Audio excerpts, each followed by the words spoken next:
शिवं शिवं। नमस्कार, आप सबका हमारे चैनल श्रीमद् होम रेमेडीज पर स्वागत है। इस वीडियो में हम आपको ये बताएंगे कि जब हम क्रोधित होते हैं उसके बाद फिर दुख उत्पन्न होता है, क्योंकि हमारे 5 अवगुणों में से एक अवगुण है क्रोध। काम, क्रोध, लोभ, मोह, अहंकार। तो क्रोध से होने वाले दुख भी होते हैं, तो इस पर हम विजय कैसे प्राप्त करें? देखिए, क्रोध वास्तव में एक क्षणिक आवेग होता है जो काम और अहंकार से पैदा होता है। जब हमारी कामनाएं पूरी नहीं होती है या कोई हमारे अहंकार को ठेस पहुंचाता है तो हमारे मन में क्रोध उत्पन्न होता है। आपने हमेशा नोट किया होगा। तो क्रोध उसे कहेंगे जो अहंकार सहित हो। गुस्सा और अहंकार दोनों मिले तब क्रोध कहलाता है। और बेटे के साथ बाप गुस्सा करे वो क्रोध नहीं कहलाता है। उस क्रोध में अहंकार नहीं होता, इसलिए वो गुस्सा कहलाता है। तब भगवान ने कहा कि यह गुस्सा कर रहा है फिर भी उसका पुण्य जमा करना है। तब कहा यह गुस्सा कर रहा है फिर भी। तब कहा क्रोध करे तो पाप है, गुस्से में पाप नहीं है। क्रोध में अहंकार मिला हुआ होता है और जब आपको गुस्सा आता है तब भीतर आपको बुरा लगता है ना। तो क्रोध, मान, माया, लोभ 2 तरह के होते हैं। एक प्रकार का क्रोध वह है जो मोड़ा जा सके, निवार्य। किसी पर क्रोध आ जाए तो उसे अंदर ही अंदर मोड़ा जा सके और उसे शांत किया जा सके। ऐसे मोड़ा जा सके वैसा क्रोध। दूसरे प्रकार का क्रोध वो है जो मोड़ा नहीं जा सके। बहुत प्रयत्न करने पर भी पटाखा फूटे बगैर रहता ही नहीं है, वो मोड़ा नहीं जा सकता। तो ऐसा क्रोध खुद का अहित करता है और सामने वाला का भी अहित करता है। तो क्रोध एक अग्नि के समान होती है जिसे यदि हम दबाते हैं तो हमें भीतर से जलाती है और जब हम इसे बाहर निकालते हैं तो हमारी दुनिया को जलाती है। क्रोध हमारे बुद्धि और विवेक को हर लेती है। इसलिए क्रोध के क्षणों में हम जो भी निर्णय लेते हैं, वचन बोलते हैं या कर्म करते हैं वो अक्सर अनुचित और मूर्खतापूर्ण होती है, जिसके कारण हमें वर्तमान और भविष्य में काफी दुख उठाना पड़ता है। तो क्या करें हम, कैसे करें हम? भगवान महावीर ने क्रोध को अग्नि की उपमा दी है। किसकी उपमा? अग्नि की। अग्नि जहाँ प्रकट होती है उसे जलाती है और जो अग्नि का स्पर्श करता है उसे भी जलाती है।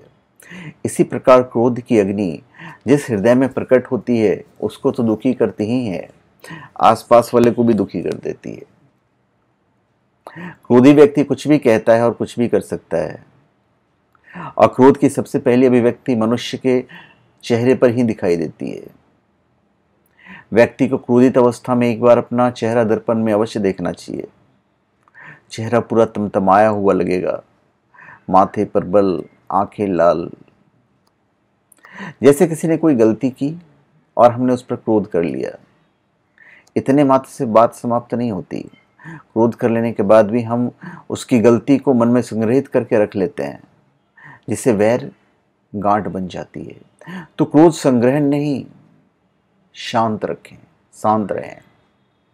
मैं कभी क्रोध नहीं करूंगा, यह बात असंभव सी है, लेकिन मैं क्रोध का संग्रह नहीं करूंगा, यह संभव हो सकती है।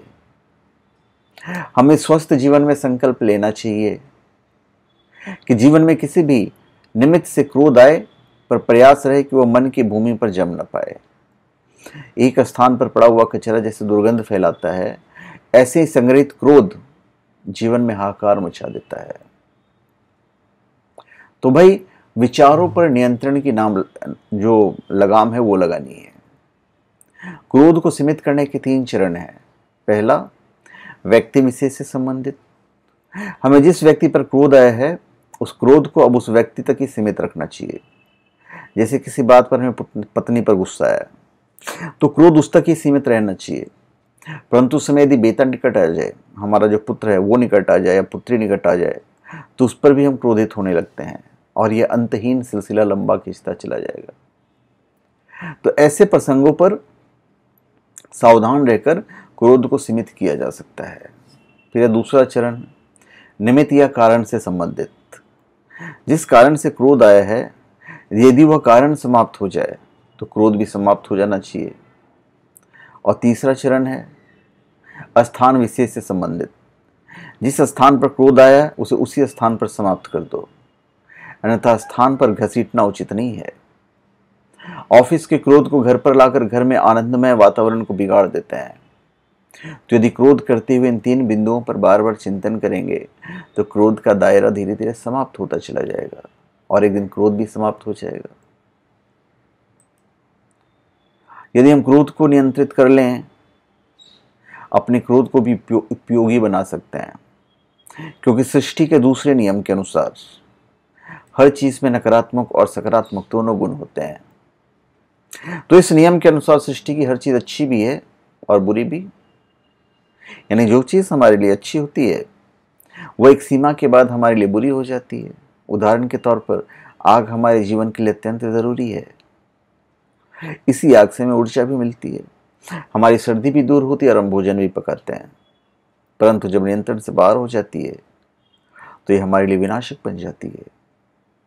उसी प्रकार क्रोध हमारे लिए लाभदायक भी है और हानिकारक भी है। हमारे जीवन में कई बार ऐसी परिस्थिति आती है जब क्रोध करना हमारे लिए अनिवार्य हो जाता है। तो हमारे यहाँ कहने का अर्थ यह है कि जहाँ न्याय और अन्याय की बात हो, जहाँ धर्म और अधर्म की बात हो, वहाँ पर क्रोध जरूर करना चाहिए। परंतु छोटी छोटी बातों पर क्रोध करके हमें अपनी ऊर्जा को बर्बाद नहीं करना चाहिए। तो क्रोध त्यागने से अमृतपान होता है। प्रत्येक आत्मा जन्म धारण करते हुए प्रथम श्वास और मरण के समय अंतिम श्वास लेती है। तो इस जन्म और मृत्यु के बीच का समय है जीवन। जीवन जन्म और मृत्यु के बीच की सरिता है और मुक्ति रूपी महासागर से मिलने को उत्सुक है। और जिंदगी का हर एक क्षण बेशकीमती है। तो भाई, समस्याओं का विष भी है तो समाधान का अमृत भी है। तो ऐसे में क्रोध को त्याग कर ही अमृत पान कर सकते हैं। और क्रोध का मुख्य कारण है अहंकार। अगर हम क्रोध पर नियंत्रण चाहते हैं तो अहंकार को हमें सबसे पहले कुचलना होगा। कुछ लोगों को गुस्से के बारे में ढेरों भ्रांतियां हैं। जैसे मैं गुस्सा करना छोड़ दूंगा तो मेरा रौब कम हो जाएगा, या दूसरों की गलती का एहसास कराने के लिए, सबक सिखाने के लिए गुस्सा दिखाना जरूरी है, या सामने वाला व्यक्ति हर कदम पर हमारे साथ गलत व्यवहार कर रहा है तो क्रोधित होकर प्रतिकार करना आवश्यक है। यह क्रोध ही हमारे दुख का कारण है तथा अनंत बार जन्म मरण करवाता है। क्रोध कैसे आता है? अहम पर चोट पड़ने पर क्रोध आता है। अंदर में ये जो अहंकार बैठा है वही क्रोध का कारण है। अगर कुछ करना ही है तो इस अहंकार को कम करने की कोशिश करें। जीवन सुखमय हो ही जाएगा। मेडिटेशन कीजिए। लोग क्रोध को खत्म करने के लिए, कम करने के लिए लोग मोती पहन लेते हैं। ज्योतिष के पास जाओ तो एस्ट्रोलॉजर बोलेगा बहुत गुस्सा आता है, मोती पहना दो। हालांकि जेम स्टोन तो तभी पहने जाते हैं जब प्रॉपर कुंडली देखी जाती है। तो सबसे बेस्ट है मेडिटेशन करना। खान पान पर नियंत्रण भी एक तरीका है। कभी भी ज़्यादा गर्म चीज़ें नहीं खाएं। यदि ज़्यादा गुस्सा आता है, बात बात पर चिड़चिड़े हो जाते हो तो ठंडी चीज़ें खाया करें। शांत रहने की कोशिश करें। मंत्रों का जाप करें तो ऑटोमेटिक देखेंगे कि हमारा जो एक दुख है, जो क्रोध के कारण से उत्पन्न होता है, धीरे धीरे समाप्त होता चला जाएगा। तो धन्यवाद। आप सबका हमारे चैनल पे स्वागत है। आप हमारे चैनल पे सब्सक्राइब करें और अपने कमेंट दीजिए। धन्यवाद।